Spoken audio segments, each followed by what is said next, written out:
I'm Christian Benderitis. I'm on staff here at Knox Presbyterian Church, and I work primarily with the digital ministry here. Today, I come to you from the sanctuary. This is the place where we used to gather every Sunday to meet with each other and worship God. This was our sacred space and our sacred time. For almost a year, we've not met here, which means that this time and place that we held sacred has been missing for our lives. What does it mean for something to be sacred? It means that something has been set apart. It's different from the ordinary. This space and time was not like any other that we had during the week. It was something that was entirely different from the mundane. But it doesn't always mean that it's something special either. It's not like the special china that we get out for a fancy dinner or the nice clothes that we get on for a wedding. It's something different. When something is sacred, it reorients us in the midst of the chaos of everyday life. A sacred time and place, it's an anchor that points us towards God. In Exodus 3, there's a story about how Moses met God.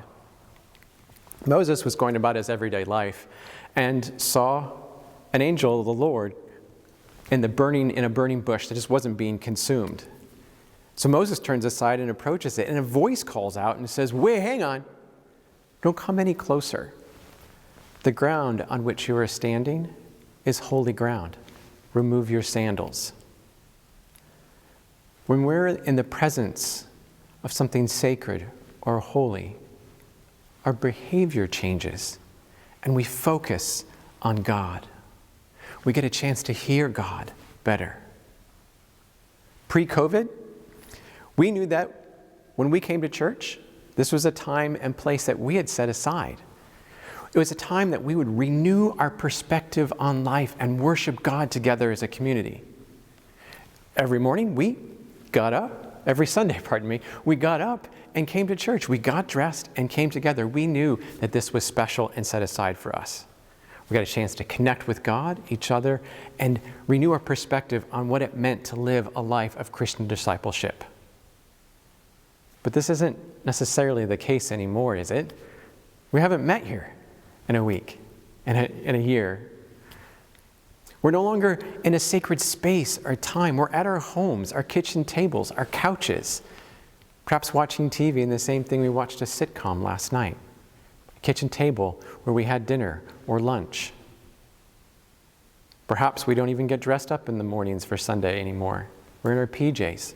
We're still finishing our breakfast when we're watching.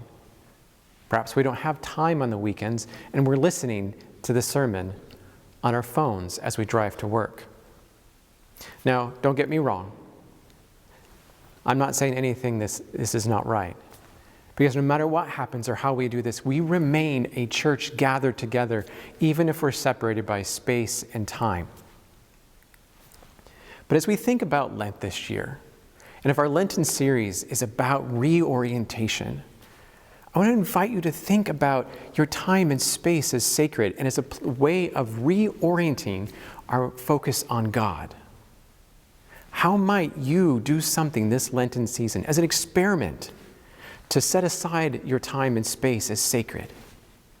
Perhaps on Sunday mornings, you might light a candle, put on a special tablecloth for your kitchen table, bring out a Bible, or set a special cup, or make some tea that's different than the normal everyday thing that you would do.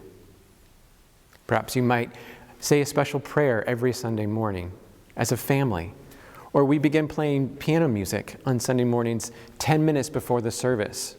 Join us. Find a way to slow down.